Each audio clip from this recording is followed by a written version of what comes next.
ও মামা, এতগুলো আলু নিয়ে কি বানাবে তুমি? তোর জন্য একটা দারুণ খাবার বানাবো রে। তাই? কি বানাবা?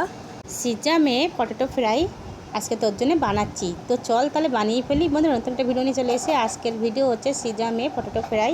তো প্রথমে আমি অনেকটা আলু কেটে নেব, নেওয়ার পরে ডুমো ডুমো করে গরম জলে 1 চামচ নুন দিয়ে সেদ্ধ করে নেব, মানে খুব সেদ্ধ না, অল্প সেদ্ধ করে নেব। নেওয়ার পরে কর্নফ্লাওয়ার দিয়ে ভালো করে আরেকবার বেশি পরিমাণে তেল দিয়ে ফ্রাই করে নেব। নেওয়ার পরে তুলে নেব, নিয়ে অল্প তেলের মধ্যে আর সস দিয়ে, কিষান সস দিয়ে ভালো করে একটু তিল দিয়ে ভালো করে নাড়িয়ে নেব। নেওয়ার পরে নামিয়ে নেব, প্লেটে পরিবেশন করে নিলাম। তো দেখুন বন্ধুরা, দেখতে কি সুন্দর লাগছে, খেতেও কেমন লাগবে সেটা কিন্তু আমি বলবো না, সেটা মেয়ে খেয়ে বলবে। তারই তো জন্যে বানানো, তো ও খেয়ে বলছে।